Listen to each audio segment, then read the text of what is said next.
5 ওয়াক্ত সালাত আদায় করে না যে মুসলমান নয় সে, 5 ওয়াক্ত সালাত আদায় করে না যে মুসলমান নয় সে। অতএব আপনাকে আমি অনুরোধ করে যাচ্ছি, আপনি মুসলিম পরিচয় দিয়েছেন, আপনাকে সালাত আদায় করা জরুরি।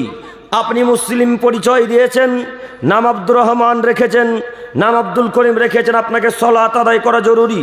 একটু আপনাকে আমি দেখাতে চাচ্ছিলাম সালাতের পূর্বে আপনাকে একটা নেকির ফজিলত দেখাই।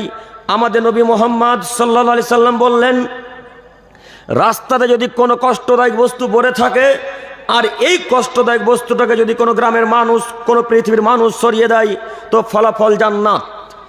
একটু আপনারা আমার দিকে আবারও এক খেলে তাকান। এই রাস্তাতে মনে করেন একটা কুকুর মরে পড়ে আছে। এই মৃত পচা কুকুরটাকে বহুতালির লক্ষ্মীপুরের কোনো একটা মানুষ যদি, কোনো নারী যদি কুকুরটাকে রাস্তা থেকে তুলে নিয়ে গিয়ে মাঠে কোথাও গর্ত খনন করে পুঁতে দেয় তো ফলাফল জান্নাত।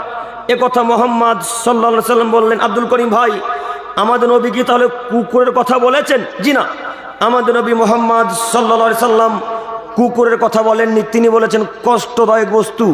কষ্টদায়ক বস্তু সেটা পেরেক কাঁটা হতে পারে, কষ্টদায়ক বস্তু সেটা বড় পাথর হতে পারে, কষ্টদায়ক বস্তু সেটা মৃত প্রাণী হতে পারে। একটু মৃত প্রাণী যদি মরে থাকে দুর্গন্ধে বহুতালির মানুষ টিকতে পারবে না। এই দুর্গন্ধের কারণে হয়তো অনেক মানুষের অসুখ বিসুখ হতে পারে।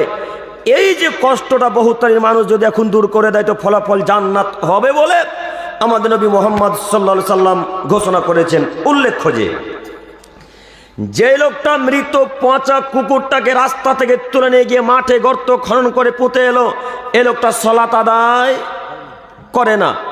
মৃত কুকুরটা সরিয়ে দেওয়ার পরিবর্তে ফেরেশতা মণ্ডলীরা যা নেকি লিপিবদ্ধ করেছিলেন, এই নেকিটাকে আল্লাহ সুবহানাহু ওয়া তাআলা এখন কি করবেন? কথা বুঝতে পারেননি মনে হয়। এই নেকিটাকে আল্লাহ এখন কি করবেন? কেটে দিবেন। আপনাদেরকে আমি আবারও একটা কথা বলি, আমি যতক্ষণ কথা বলবো একটু আপনারা আমার সাথে কথা বলবেন, ইনশাল্লাহ। ইনশাল্লাহ হবে না? হবে। তো সালাত যদি আপনার না টিকে তো কোনো ইবাদত টিকবে না। কোনো পৃথিবীর ইবাদত আল্লাহ তাআলা কবুল করবেন না, সহিহ হাদিস দ্বারা প্রমাণিত। একটু আপনাকে দেখাই। আপনি রাস্তা থেকে মৃত প্রাণীটাকে হটিয়ে দিলেন, ফলাফল জান্নাত।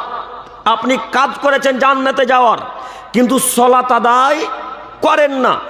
সালাত আদায় করেন না, এই কারণে আল্লাহ সুবহানাহু ওয়া তাআলা এই কুকুর সরিয়ে দেওয়ার পরিবর্তে নেকিটা যেটা ছিল এই নেকিটাকে আল্লাহ সুবহানাহু ওয়া তাআলা এখন কেটে দিবেন।